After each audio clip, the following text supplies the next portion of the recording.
Muchas Gracias. gracias. El presidente de la mesa directiva de la Cámara de Diputados. ¿Tenemos a Claudia? Bueno, una de las consejeras que votó, ¿no?, a favor de pausar algunas actividades de este proceso de revocación es Claudia Zavala y la tengo en la línea telefónica o vía Zoom también. Claudia Zavala, consejera electoral del INE. ¿Cómo estás, Claudia? Buen día. Hola Adela, muy bien, muy buenos días. Con el gusto de saludarte, saludar a la audiencia, por supuesto. Muchas gracias, Claudia. Bueno, supongo que escuchaste a Sergio García Luna ahora. Claro que sí, lo escuché con mucha atención. He estado siguiendo la discusión pública que se ha dado sobre este tema, que me parece muy interesante que ustedes nos den la cobertura para que la ciudadanía esté informada de pues cuáles son las razones que sustentan las decisiones de unas autoridades y de otras. Más allá de calificar los temas, me parece que es importante que se ponga en el debate público Y entonces, dile a la audiencia, ¿tú por qué votaste en favor de pausar algunas actividades de la revocación? Claro que sí, Adela, con mucho gusto. ¿Cuáles fueron tus motivos, pues? Ajá, yo creo, como lo expresé en el Consejo General y quedó en el acuerdo también que nosotros emitimos como autoridad, estamos obligadas a darlas y a ponerlas por escrito, son varias cuestiones jurídicas. Primero, yo creo que cuando hablamos de la democracia, no debemos de dejar de lado que la democracia sustantiva, esta de que nosotros ejerzamos nuestros derechos, es tan importante como la democracia procedimental, y sobre todo en México, por la historia que tenemos. Entonces, el legislador de hoy, el legislador que legisló en septiembre de 2021, dijo expresamente que la revocación de mandato, por ser este ejercicio de participación directa ciudadana tan relevante que implica quitar a un presidente, le dio las mismas categorías de certeza y de seguridad jurídica al procedimiento que se debe seguir para la consulta. En ese sentido, se deben de guardar todo el modelo que hemos construido a través de todos estos años, que es seguir como si fuera un proceso electoral. Eso es lo que dijo el legislador, eso es lo que está en la Constitución y en las leyes. Pero no hay que dejar de lado también que en la propia Constitución y en la propia ley se exigen dos cosas importantes. Por un lado, se exige que se dote de suficiencia presupuestal a las autoridades cuando hay una nueva ley y hay nuevas atribuciones. Eso lo dice el artículo 126 constitucional. Y también tenemos una ley federal de presupuesto y responsabilidad hacendaria en la que dice eso mismo y exige que la Cámara de Diputados, cuando esté en este supuesto, tenga que hacer la proyección presupuestal y dar razones de cómo va a dar esa suficiencia presupuestal. Pero hay otro elemento muy importante, Adela y auditorio. Dice la ley que no podemos hacer ningún pago que no esté previsto en el presupuesto o que no esté previsto en la ley.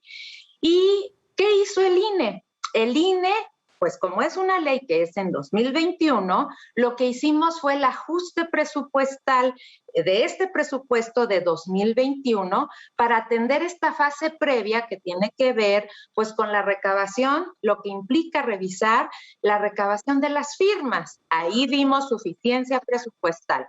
Y después lo que hicimos este año fue pedirle un presupuesto y decirle, en términos de lo que está dispuesto en la ley de revocación del mandato, esto es la cantidad que el INE necesita para hacer esa revocación del mandato. ¿Qué fue lo que pasó? Que la Cámara de Diputados, sin ningún argumento, sin ninguna razón, sin ninguna consulta que exige la propia ley, no le dio la suficiencia presupuestal al INE. En el INE lo que hizo después fue hacer el ajuste presupuestal y dotamos de recursos a esta partida de revocación de mandato, y lo que alcanzamos a ajustar porque tenemos que cumplir con otras funciones también, otras atribuciones que tienen que ver con la credencial del elector, que tiene que ver con la distritación, con los procesos electorales locales, con la asignación de radio y televisión y un monitoreo constante. Son muchas las atribuciones que tenemos. Le dimos suficiencia presupuestal y alcanzamos a juntar 1,500 millones de pesos. ¿Es suficiente eso? No, Adela, porque simplemente la primer parte, que es el de cómo vamos a seleccionar a los funcionarios de casilla, cómo vamos a integrar los consejos distritales y locales, todo esto que la ley marca cómo hacerlo, ir a hacer un sorteo, insaculamos, visitamos a más de 12 millones de personas, las capacitamos. Todo eso por lo menos cuesta 1,800 millones. Esa es la primera fase del proceso y eso está regulado.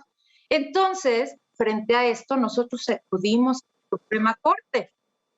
¿A qué? A decirle que necesitamos que se dote de suficiencia presupuestal para no incurrir en alguna responsabilidad administrativa. Okay. Así que este es el esquema y estas son las razones que sustentan la decisión, pues que acompañamos 4 consejeros y 2 consejeras. Es correcto. Y sobre este tema el presidente dijo, de hecho tengo a uno de los consejeros, no sé si en la línea telefónica, uno de los consejeros que votó en contra de este proyecto. Pero entonces lo que acabamos por entender es que de nuevo esto se va a resolver en la Corte. Claudia. Pues sí, eso exige el Estado de Derecho, Adela, que nosotros acudamos a los tribunales. Evidentemente hay una diferencia de ver cómo nos exigen las leyes el cumplimiento de nuestras atribuciones, y para eso están los tribunales. Ese es el Estado de Derecho, lo que nosotros tenemos. Ahora, creo que es importante esto y tenemos que preguntarnos, porque este es el primer ejercicio que se hace, Adela. De esta naturaleza, claro. Exacto. Y hay que ver el precedente que se fija. Yo pregunto a las y los ciudadanos, si en este momento tuviéramos la exigencia de que la ciudadanía estuviera muy dividida en cómo ver si se conserva o no al presidente por esta pérdida de confianza, ¿estaríamos dispuestos, incluso en las elecciones, a derribar todas esas garantías que la ley en todos estos años ha establecido para garantizar la certeza y la seguridad jurídica? Porque ese es el tema. El tema es, hacemos con lo que podemos y derribamos esas garantías, lo vamos a dejar como precedente para que después continúe haciéndose así. La de la voz considera que no. Y yo escuché las voces de mis colegas también en los que decían, podemos hacer esto, pero era necesariamente, implicaba quitar algunos procedimientos que la ley actual no lo permite para dar esa garantía. No lo permite, estarían incurriendo en falta, digamos, en caso de hacer. Es que sí, Adela, porque este tema es tan importante, con esa cantidad es insuficiente y eso es lo que hemos dicho. Pero no hay consenso. Tendríamos que modificar el modelo. Pero no hay consenso en ese sentido dentro del Consejo del INE, porque hay consejeros que dicen que sí alcanza. Tengo unos minutos solamente, Claudia, y me gustaría escuchar lo que tiene que decir también el consejero Uquipe Espadas, quien votó en contra del proyecto, y lo escuchamos juntas, si te parece. Uquipe, buenos días. ¿Qué tal? Buenos días. Bueno, yo creo que la pregunta que nos hacemos todos es, ¿por qué hay consejeros que dicen que sí alcanza y otros que dicen que no alcanza? Si nos pudieras tú dar tu opinión al respecto y compartirla con el público. Bueno, a ver, es que yo no soy de los consejeros que dicen que sí alcanza. Yo no sabría quiénes dicen que sí alcanza. Yo voté en contra no porque pensara que sí alcanza, sino porque, en mi opinión, a partir de la resolución de la Corte que nos dice, ustedes no tienen un déficit presupuestal, porque como no es un hecho que se vaya a realizar la consulta, ustedes no saben si van a necesitar o no van a necesitar ese dinero. Eso es lo que dice la Corte. A mí me parece, en consecuencia, que era prematuro que el INE fundara un acuerdo, bueno, motivara un acuerdo en una carencia presupuestal que, de acuerdo con la Corte, aún no existe. La Corte no nos dice con ese dinero si les alcanza. La Corte lo que nos dice es, no saben ustedes si les va a alcanzar, porque todavía no es un hecho que se vaya a realizar la consulta.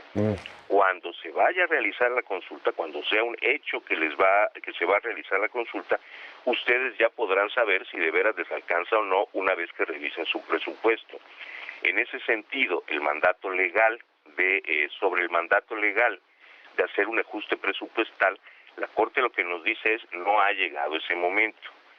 Dentro del instituto, evidentemente, se están tomando previsiones para poder realizar adecuadamente esto si se confirma la realización de la revocación de mandato. Pero esto, hasta el día de hoy, en términos legales, sigue siendo lo que los jueces llaman un hecho futuro de realización cierta. O sea, que se adelantaron, ¿no? Porque el momento no ha llegado, a eso te refieres. Pero ¿coincides en que ese presupuesto no alcanza? A ver, ese presupuesto definitivamente no alcanza si hay que hacer la revocación de mandato. Eso es material. Escuchaba yo la entrevista con el presidente de la Cámara y nadie disputa la facultad única de la Cámara para aprobar el presupuesto. Pero si el Congreso decide que con 20 millones, si la Cámara de Diputados en ejercicio de sus facultades decide que con 20 millones de pesos se puede hacer una elección federal, pues esto no es correcto. Es decir, la facultad exclusiva de la Cámara de aprobar presupuestos no le da a la Cámara la potestad material de reducir los precios a lo que ellos decidan acordar. Una revocación de mandato cuesta 3.830 millones de pesos, dinero que ni de lejos tiene el Instituto Nacional Electoral el día de hoy, porque el Instituto tiene una serie de obligaciones que cumplir y que no puede evadir, destacadamente las laborales, que por cierto, la misma suspensión de la Cámara, la no suspensión de los plazos establecidos en la ley por parte de la Corte, también tiene una resolución donde concede una suspensión para efectos de la aplicación de ciertas reglas salariales y ordena que el INE garantice el pago de salarios y prestaciones a todos sus trabajadores, que son 17,000. Ya. Entonces, creo que en eso coincidimos. Entonces, tú votas en contra de pausar las actividades porque te parece que está adelantado a los tiempos. Me parece que no se puede motivar nada sobre ningún tipo de acción del INE en un déficit presupuestal que la Corte nos dice que no existirá sino hasta que sea un hecho legal la revocación de mandato. Y solamente será legal hasta que no se presenten los 3 millones de firmas que se requieren. Estamos... Ya. Por lo demás, de ninguna manera afirmo yo que el presupuesto que se aprobó en la Cámara sea suficiente. No es así. Gracias por la aclaración. Pues entonces coincidimos en que esto pues ya lo va a determinar la Corte, ¿no? Va a acabar en la Corte y lo va a determinar la Corte. Bueno, en realidad vamos a ver, porque supongo que aparte de promover algún tipo de incidente en la Corte, me supongo que quienes no estén de acuerdo con la resolución del Instituto irán también al Tribunal Electoral. Claro. Muy bien, pues estaremos muy atentos. Te agradezco mucho, Uquiba Espadas Ancona, consejero del INE, y a Claudia. También muchísimas gracias, Claudia Zavala, y estaremos en contacto para pues darle toda la información al auditorio, si así me lo permiten. Muchas gracias a los dos. Gracias. Hacemos una pausa. Gracias, Adela. Al contrario, hacemos una pausa y regresamos todavía. No se vayan.